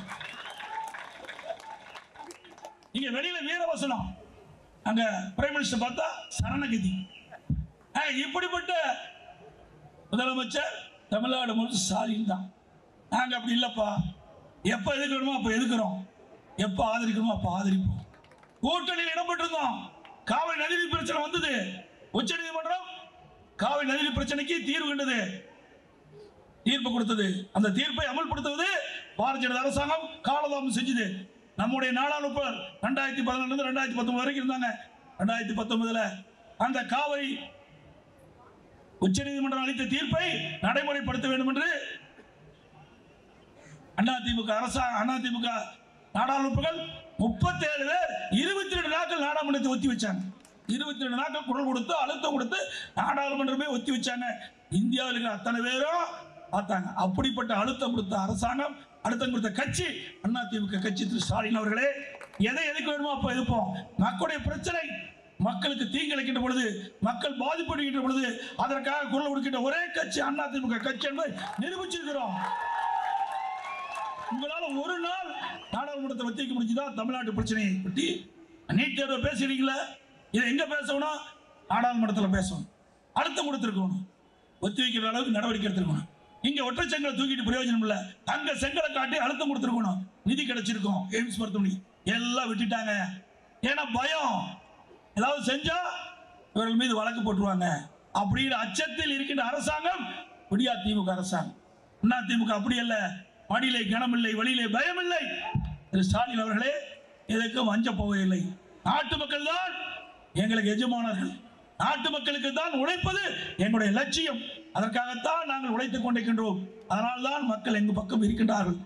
இந்தியாவில் எத்தனையோ தலைவர் இருக்கின்றார்கள், தமிழகத்தில் எத்தனையோ தலைவர் இருக்கின்றார்கள். நம்முடைய பொன்மலைச்செம்மல் புரட்சி தலைவர் எம்ஜிஆர், இதயம் புரட்சி தலைவர் அம்மா, இருவரும் தலைவர்கள் இந்த மண்ணிலே பிறந்து வாழ்ந்து இறக்கின்ற வரை நாட்டு மக்களுக்கு எண்ணற்ற திட்டங்களை கொண்டு வந்தார்கள். அதுதான் இருவரும் தலைவர்கள் இன்றைக்கு மக்கள் மனதிலே தெய்வமாக வாழ்ந்து கொண்டிருக்கின்றார்கள் எங்களுடைய தலைவர்கள்.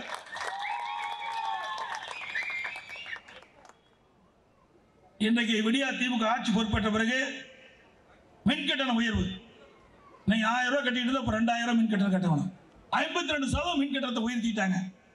அதுக்குள்ள இடையில நீங்க மின்சாரத்தை பயன்படுத்தினா பீக் ஹவர்ல டபுள் சார்ஜ் வாங்குறாங்க. அப்படி மின் கட்டண உயர்வு கடுமையா மக்கள் பாதிச்சிருக்காங்க. அதோட சொத்து வரி உயர்வு, வீட்டுக்கு 100% உயர்வு. 1000 ரூபாய் கட்டினா 2000 ரூபாய் கட்டணும். கடைக்கு 150% உயர்வு. 1000 ரூபாய் முதல் கட்டிட்டீங்களா, அப்ப 2500 ரூபாய் வரி கட்ட வேணும். அப்புறம் குடிநீர் வரி, போதாது குப்பை வரியும் போட்டாங்க. எல்லாம் வரி போட்ட ஒரே அரசாங்கம் விடியா திமுக அரசு. கொரோனா காலத்தில் பாதிக்கப்பட்டு மெல்ல மெல்ல மக்கள் இயல்பு நிலைக்கு திருப்பி கொண்டு வந்த பொழுது மக்கள் மீது மிகப்பெரிய சுமையை சுமத்திய அரசாங்கம் விடியா திமுக அரசாங்கம். அதோட இதனால வீட்டு வாடகைல ஏறி போச்சு. இன்றைக்கு ஏழை மக்களை கடுமையா பாதிச்சுட்டு இருக்காங்க. இன்னைக்கு மின் கட்டணம் இன்னைக்கு தேர்தல் அறிக்கையில் குறிப்பிட்டாங்க திரு ஸ்டாலின். திராவிட முன்னேற்ற கழகம் ஆட்சிக்கு வந்தோம்னா 2 மாசத்துக்கு வரைக்கும் மின் கட்டணம் இருக்கிறாங்க. அதை மாதந்தோறும் மின் கட்டணம் எடுக்குன்னு சொன்னாங்க. அப்படி மாதந்தோறும் மின் கட்டணம் எடுத்தா அந்த ஸ்லாப்ல நமக்கு மின் கட்டணம் குறைவா வரும். இன்னும் 200 யூனிட்டுக்கு மேல போனா அது ஒரு ரேட், 400 யூனிட்டுக்கு மேல போனா அது ஒரு ரேட், 800 யூனிட்டுக்கு மேல போனா டபுள் சார்ஜ். 4 ரூபாங்கிறது 8 ரூபாய் ஆயிரும். மாதந்தோறும் கணக்கிட்டா இந்த மின் கட்டணம் குறையும். அதை செயல்படுத்த மாட்டேங்கிறாங்க. கொடுக்கப்பட்ட வாக்குறுதி நிறைவேற்றல. அது மட்டும் இல்ல, 2021 சட்டமன்ற பொதுத் தேர்தல் போது 520 அறிவிப்புகள் வெளியிட்டீங்க. எவ்வளவு நிறைவேற்றிருக்கீங்க? எதுவுமே இல்லை. ஒரு 10% அறிவிப்பு கூட நிறைவேற்றல. கேட்டா சட்டமன்றத்தில் சொல்ற 98% அவள் அறிவிப்பு நிறைவேற்றிட்டாங்க. தேர்தல் நேரத்தில் கொடுக்கப்பட்ட அறிவிப்பு 98% நிறைவேற்றப்பட்டதா பச்சை போய் சொல்லுகின்ற ஸ்டாலின் அவர்கள். நீங்க டவுன்ல நீங்க சென்னை மாநகராட்சி உட்பட தமிழ்நாடு முழுவதும் நகர பேருந்து இருக்குது. அப்ப தேர்தல் அறிக்கையில் என்ன குறிப்பிட்டார்? தமிழ்நாட்டில் இருக்கிற அனைத்து நகர பேருந்துகளையும் பெண்கள் பயணம் செஞ்சா இலவசமாக பயணம் செய்யலானார். இப்போ என்ன பண்ணிட்டாரு? லிப்ஸ்டிக் அடிக்கிற மாதிரி பஸ்ஸுக்கு முன்னும் பின்னும் பின்கல் அடிச்சு விட்டார், பெயிண்ட் அடிச்சு விட்டார். பஸ்ஸுக்கு முன்னும் பின்னும் முன்பகுதியும் பின்பகுதியும் பிங்க் கலர் அடிச்சு இன்னைக்கு வழித்தடத்தில் விட்டார். அந்த பஸ்ஸில் ஏறினா தான் பெண்களுக்கு கட்டணம் இல்லாமல் பயணம் செய்யலாம். மற்ற பேருந்தில் ஏறினா பணம் கொடுக்கணும். எவ்வளவு பச்சை போய் தேர்தலுக்கு முந்தி ஒரு பேச்சு, தேர்தலுக்கு பின்பு ஒரு பேச்சு. கெட்ட வேடம் போடிட கட்சி திமுக கட்சி. அதோட தேர்தலும் போது குறிப்பிட்டாங்க ரேஷன் கடையில் 1 கிலோ சர்க்கரை போல 2 கிலோ அரிசி கொடுக்கணும், 2 கிலோ சர்க்கரை கொடுக்கறாங்க. இறங்கி கொடுக்கவே இல்லை. அப்புறம் மாதந்தோறும் கேஸ் சிலிண்டர் 100 ரூபாய் மானியம் கொடுக்கறாங்க, அதுவும் கொடுக்கல. இப்ப தேர்தல் அறிக்கையில திமுக தேர்தல் அறிக்கையில் சொல்றாங்க இந்தியா கூட்டணி மேல அமைஞ்சா 500 ரூபாய் மானியம் கொடுக்கறாங்களாம். ஏப்பா மக்கள் கேட்கறாங்க, நீ அறிவிச்சதை கொடு, இந்தியா கூட்டணி வந்து அப்புறம் கொடுக்கலாம். முதல் 2020 அறிவிச்சதால மக்கள் ஓட்டு போட்டு நீ முதலமைச்சராக இருக்கிற, அதுக்கு கொடுன்னு மக்கள் கேட்கறாங்க. அதோட இன்றைக்கு மத்திய மாநில அரசு பெட்ரோல் டீசலை குறைக்கவே இல்லை. இன்னைக்கு மத்தியில் ஆட்சி செய்கின்ற பாரதிய ஜனதா அரசு 2014 ஆட்சி பொறுப்பு ஏற்கிறாங்க. 2014 பெட்ரோல் விலை 71 ரூபாய், டீசல் விலை 55 ரூபாய். அப்போ வெளிநாட்டிலிருந்து கச்சா எண்ணெய் ஒரு பேரல் இறக்குமதி செஞ்சா $105. எல்லாமே வெளிநாட்டிலிருந்து கச்சா எண்ணெய் இறக்குமதி செய்யறாங்க, அதோட விலை $105. அப்போ 71 ரூபாய் பெட்ரோல் விலை, 55 ரூபாய் டீசல் விலை. இப்போ 2024 மத்திய அரசாங்கம் 10 ஆண்டு காலம் ஆட்சி செஞ்சிருக்குது. படிப்படியாக விலை ஏற்றிக்கிட்டே போயிட்டாங்க. இப்போ பெட்ரோல் விலை 102 ரூபா ஒரு லிட்டர், டீசல் விலை ஒரு லிட்டர் 94 ரூபாய். இன்றைக்கு கச்சா எண்ணெய் இறக்குமதி செய்கின்ற கச்சா எண்ணெய் ஒரு பேரலோட $86. இப்போ குறைக்க வேணும்ல. 2014 2024 10 வருஷத்துல இப்போ கரண்ட்ல $19 குறைஞ்சிருக்குது. அப்ப இந்த பெட்ரோல் டீசல் விலை குறைக்கவே இல்லை. மத்திய அரசு மக்கள் மீது மிகப்பெரிய சுமை சுமத்திருக்குது. எல்லாமே 2 சக்கர வாகனம் வச்சிருக்கிறோம், 4 சக்கர வாகனம் வச்சிருக்கிறோம். ஒரு நடுத்தர குடும்பத்தில் சாதாரண குடும்பம் வரை எல்லாமே 2 சக்கர வாகனம் வச்சு பெட்ரோல் அடிக்கிறோம்.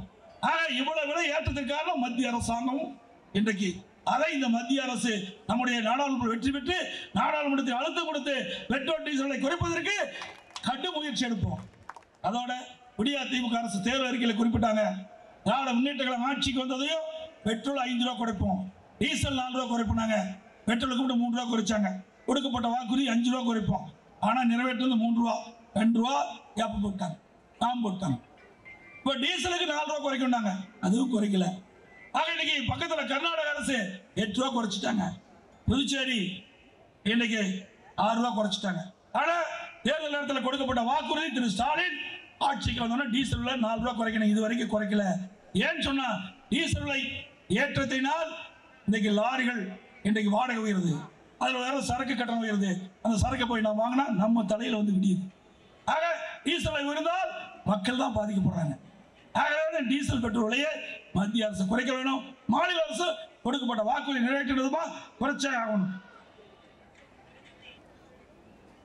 அதோட இன்றைக்கு அரசு ஊழியர்களுக்கு திராவிட முன்னேற்ற கழக ஆட்சிக்கு வந்தா அரசு ஊழியர்களுக்கு பழைய பென்ஷன் திட்டத்தை அமல்படுத்தும் சொன்னாங்க. கிட்டத்தட்ட 1 வருஷம் பார்த்தாங்க, 2 வருஷம் பார்த்தாங்க, அப்புறம் போராட்டம் ஆரம்பிச்சுட்டாங்க.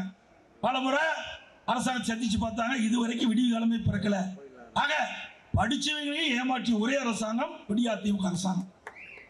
இன்னைக்கு அவங்களுக்கும் கிடையாது. அரசு ஊழியர்கள் பெரிய நம்பிக்கையோடு இருந்தாங்க, அந்த நம்பிக்கையும் தகர்ந்து போய்விட்டது. அவர்களும் போராட்டம் பண்ணி கழிச்சு போயிட்டது.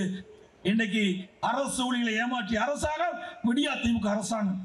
அதோட பொங்கல் தைப்பொங்கல் வந்தா எல்லா இளைஞர்களும் தைப்பொங்கல் பொங்க வேண்டும் என்பதற்காக அம்மாவுடைய அரசு எல்லா குடும்ப அட்டைக்கும் 2500 ரூபாய் பொங்கல் தொப்புறோம். 2500 ரூபாய் எல்லா ரேஷன் கார்டு கொடுத்தோம். பச்சரிசி கொடுத்தோம், சக்கரை கொடுத்தோம், முந்திரி கொடுத்தோம், ஏலக்காய் கொடுத்தோம், திராட்சை கொடுத்தோம், முழு கரும்பு கொடுத்தோம். எல்லாம் மகிழ்ச்சியோடு தைப்பொங்கல் கொண்டாடினாங்க. ஆனா அதிமுக ஆட்சிக்கு வந்த பிறகு அவர்களும் பொங்கல் தொப்பு கொடுப்புன்னு 21 பொருள் கொடுத்த ஆரம்பிச்சாங்க. அதில் நீங்க பார்த்தீங்கன்னா அரிசியை பிரிச்சு பார்த்தா பூரா வண்டு புழு இருக்குது. அது எப்படி பொங்கல் வைக்க முடியும்? அதோட வெள்ளம் கொடுத்தாங்க, மறக்கவே முடியாது. ஒழுகிற வெள்ளத்தை கொடுத்தாங்க. இப்படிப்பட்ட ஒரு ஆட்சி அவ்வளவு ஆட்சி நாட்டில் பார்த்தே இல்லை.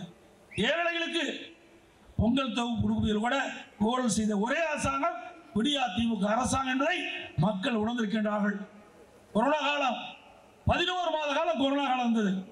11 மாத காலம் மக்கள் பாதிக்க கூடாது என்பதற்காக அம்மாவுடைய அரசு ரேஷன் கடையில் அரிசி விலையில்லாத கொடுத்தோம், சக்கரை விலையில்லாத கொடுத்தோம், அதோட எண்ணெய் விலையில்லாத கொடுத்தோம். இந்தியாவிலேயே 11 மாசம் ரேஷன் கடையில் விலையில்லாம அத்தியாவசிய பொருள் கொடுத்த ஒரே அரசாங்கம் அதிமுக அரசாங்கம். அதனால மக்கள் எந்த பாதிப்பும் இல்லாத இருந்தாங்க. அது மட்டும் இல்ல, கொரோனா காலத்துல முதியோர்களுக்கு உணவு கிடைக்கல, கர்ப்பிணி தாய்மார்களுக்கு உணவு கிடைக்கல, மாற்றுத்திறனாளிக்கு உணவு கிடைக்கல. அவர்களுக்கு உணவு கொடுக்க என்பதற்காக அவருடைய இல்லத்துக்கே நேரடியாக சென்று அம்மா உணவகத்தின் மூலமாக சமூக கூடத்தின் மூலமாக உணவு தயாரிப்பித்து 3 வேளையும் சுட சுட உணவு கொடுத்த ஒரே அரசாங்கம் அதிமுக அரசாங்கம். இன்றைக்கு நிலைமை என்ன? அம்மா கொண்டு வந்து அம்மா உணவகத்தை மூடுறதுக்கு பாக்குறாங்க. அவருடைய ஆட்கள் எல்லாம் பணியாளெல்லாம் குறைச்சிட்டாங்க, அது கொடுக்கின்ற பொருள் எல்லாம் குறைச்சிட்டாங்க. அதனால படிப்படியா அம்மா உணவகத்தை மூடுகின்ற ஒரு சூழ்நிலை இன்றைக்கு வந்து கொண்டிருக்கிறது. ஸ்டாலின் அவர்களே, நீங்கள் வேண்டுமென்றே திட்டமிட்டு மக்கள் வயிற்றில் அடிக்கின்றீர்கள், ஏழை மக்கள் வயிற்றில் அடிக்கின்றீர்கள்.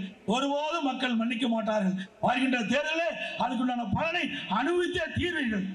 ஏழைகளுக்காக கொண்டு வந்த திட்டம், அந்த திட்டத்தை நீங்கள் திட்டமிட்டு அதை முடக்க பார்க்கிறீர்கள். அது ஒருபோதும் நடக்காது.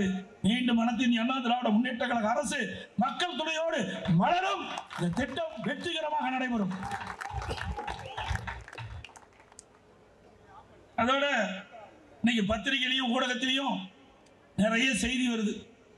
அதிமுக கருத்து கணிப்பு அப்படின்னு பத்திரிகையில் ஒரு பத்திரிகையில் போடுறாங்க. ஏன் அந்த பத்திரிகை பிஜேபிக்கே போயிடலாம். ஏன்னா முரசொலி மாதிரி அதுக்கு ஒரு பத்திரிகை இருக்குது.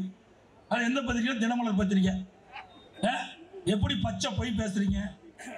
எங்களுக்கு ஒன்றும் பிரச்சனை இல்லை. நாட்டு மக்கள் உங்களுடைய பத்திரிகை மேல் வைத்திருக்க நம்பிக்கை இழந்து விடுவாங்க. நீங்க புரிஞ்சுக்கணும். உண்மை செய்தி வெளியிடுங்க. பத்திரிகை என்பது பத்திரிகை தர்மத்தின்படி எனக்கு வேணும். அது பாரதிய ஜனதா கட்சி சேர்ந்த ஒருவரை வச்சு நீங்க போய் ஊரா போய் எனக்கு கருத்து கணிப்பு அடிச்சா அது எப்படி வரும்? பாரதிய ஜனதாவுக்கு ஆதரவு தான் கொடுப்பாங்க, திமுக ஆதரவு தான் கொடுப்பாங்க. ஆகவே அனைத்து இந்திய அண்ணா திராவிட முன்னேற்ற கழகத்தை பொறுத்த வரைக்கும் பாண்டிச்சேரி உட்பட 40 இடங்கள் அதிமுக வெல்லும். அப்ப இப்படிப்பட்ட பத்திரிகை எந்த முகத்தை வச்சு மக்களை சந்திப்பீங்க? இதெல்லாம் சிந்தித்து பார்த்து செயல்படும். அதே மாதிரி ஊடக நண்பர்கள் சிந்திக்க வேண்டும். எது சரி தவறு என்று சிந்தித்து பார்த்து நீங்க வெளியிடுங்க. வேண்டுமென்றே திட்டமிட்டு சில அரசியல் கட்சியின் அழுத்தத்தின் காரணமாக, சில அதிகார மையங்கள் உங்களை வற்புறுத்தியதன் காரணமாக வேண்டுமென்றே திட்டமிட்டு அதிமுகவுக்கு பின்னடைவு ஏற்படுவதை போல கருத்து கணிப்புகளை வெளியிடுங்கள். அதையும் நிறுத்திக் கொள்ள வேண்டும். ஆக அனைத்து இந்திய அண்ணா திராவிட முன்னேற்ற கழக ஆட்சி இருக்கின்ற போதுதான் பல ஊடகத்திற்கு நாங்கள் அனுமதி கொடுத்தோம். அதை மறந்து விடாதீர்கள். திமுக ஆட்சி இருந்தா ஒரு ஊடகத்திற்கு கூட அனுமதி கொடுத்திருக்க மாட்டாங்க. திமுக ஆட்சி வந்து எத்தனை ஊடகம் வந்திருக்குது? ஒண்ணு கூட வரல. ஆனா அனைத்து இந்திய அண்ணா திராவிட முன்னேற்ற கழகம் ஜனநாயக முறைப்படி ஆட்சி செய்த கட்சி அதிமுக கட்சி. அதனாலதான் இவ்வளவு ஊடகத்துக்கு அனுமதி கொடுத்தோம். ஆனா எங்க மீதே புலி வாரி தூத்துறது நியாயமா? சிந்திச்சு பாருங்க. உண்மை செய்தியை போடுங்க, நாங்க வேண்டாம் இல்ல. ஆனா களம் அப்படி அல்ல. தேர்தல் களத்திலே 40 நாடாளுமன்ற தொகுதிக்கு நான் சென்று வந்து பார்த்திருக்கிறேன். மக்களுடைய எழுச்சியை பார்த்திருக்கிறேன். 40 நாடாளுமன்றத்திலும் அனைத்து இந்திய அண்ணா திராவிட முன்னேற்ற கழகம் எங்களுடைய கூட்டணி தான் வெல்லும் வெல்லும் வெல்லும். அது நிச்சயம். அதிமுக ஆட்சியில ஏன்னா ஒண்ணுமே நடக்கல அப்படின்னு ஒரு பச்சை பொய்ய இந்த முதலமைச்சர் சொல்லிட்டு இருக்காரு. அதிமுக ஆட்சி இருண்டாட்சின்னு சொல்லிட்டு இருக்காரு. அது சிலவற்றை இந்த நேரத்தில் குறிப்பிட விரும்புகிறேன். பள்ளிக்கரணை சதுப்பு நிலம் மீட்டெடுப்புக்கு பெருங்குடி குப்பை கிடங்கு அகற்றுவதற்கு 1500 கோடி கொண்டு வந்த அதிமுக. இடக்கலை மேலாண்மை மிகப்பெரிய திட்டம் கொண்டு வந்த அதிமுக. சென்னை மெட்ரோ ரயில் திட்டம் 1 மற்றும் 2 அந்த கட்டம் 2 திட்டத்துக்கு ஒரே திட்டத்துக்கு தமிழ்நாட்டில் 63,000 கோடி ஒதுக்கி அடிக்கல் நாட்டப்பட்ட அரசாங்கம் அதிமுக அரசாங்கம். கடல் நீர் குடிநீர் திட்டம் 150 MLD அம்மா ஆட்சியில் செயல்பட்டது. ஸ்மார்ட் சிட்டி திட்டம் சென்னை மாநகராட்சியில் பல பகுதியில் செஞ்சோம், நிறைவேற்றுகிறோம். வடபள்ளி, மேடவாக்கம், வேளச்சேரி, கோவிலம்பாக்கம் ஆகிய மேம்பாலங்கள் கொண்டு வந்தது அதிமுக ஆட்சி. கிண்டி முதியோர் தேசிய சிகிச்சை ஆராய்ச்சி மருத்துவமனை கொண்டு வந்தது அதிமுக ஆட்சி. பல திட்டங்களை அதிமுக ஆட்சியில் கொண்டு வந்திருக்கிறோம். சோழிங்கநல்லூர் சட்டமன்ற தொகுதிக்கப்பட்ட பகுதி சென்னை மாநகராட்சி மூலம் இணைக்கப்பட்ட மண்டலம் 14, 15 உருவாக்கப்பட்டதில் சாலை வசதி, குடிநீர் வசதி, தெருவிளக்கு வசதி, பூங்கா வசதி என்ற எல்லா வசதி செய்து கொடுத்தது அதிமுக ஆட்சியில். தமிழ்நாடு ஆசிரியர் கல்வி பல்கலைக்கழகம் காரப்பாக்கத்தில் கட்டப்பட்டது. நன்மங்கத்தில் வனம் காப்புக்காடு வனச்சேர கட்டிடம். கந்தன் சாவடி, பெருங்குடி, ஈச்சம்பாக்கம் 100 படுக்கை வசதி கொண்ட மருத்துவமனை. கண்ணகி நகர் 30 படுக்கை வசதி கொண்ட மருத்துவமனை. மேடவாக்கம் சந்திப்பில் புதிய மேம்பாலம். கோவில் பக்கம் ஈச்சங்காடு சந்திப்பில் 64 கோடியில் புதிய மேம்பாலம். கந்தன் சாவடி பெருங்குடியில் சட்ட பல்கலைக்கழகம் அமைக்கப்பட்டது. காமாட்சி மருத்துவமனை அருகில் சதுப்பு நிலத்திற்கு வரும் உபரி நீர் கால்வாயில் 3 கால்வாய் மூலம் 19 கோடியில் அமைச்சு கொடுத்துருக்கோம். வேளச்சேரி விஜயநகர் மேம்பாலம் கட்டப்பட்டது. வேளச்சேரி உபரி நீரை பக்கிங் கால்வாய் இணைப்பு திட்டம்.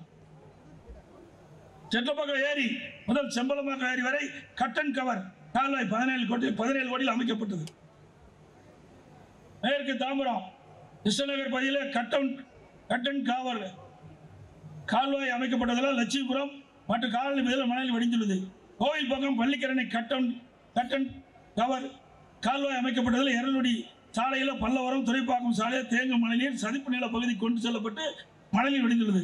முடிச்சூர் வரதாஜிபுரத்தில் கட்டன் கவர் கால்வாய் அமைக்கப்பட்டதால் அப்பகுதி தேங்கும் மழைநீர் முழுவதும் வடிந்துள்ளது. நிறைய இருக்குது, இன்னும் 4 பக்கம் இருக்குது. இவ்வளவு திட்டங்களை செயல்படுத்திய ஒரே அரசாங்கம் அதிமுக அரசாங்கம். அதிமுக அரசாங்கமே இருண்டாச்சு. உங்களுடைய ஆட்சி தான் இருண்டாச்சு.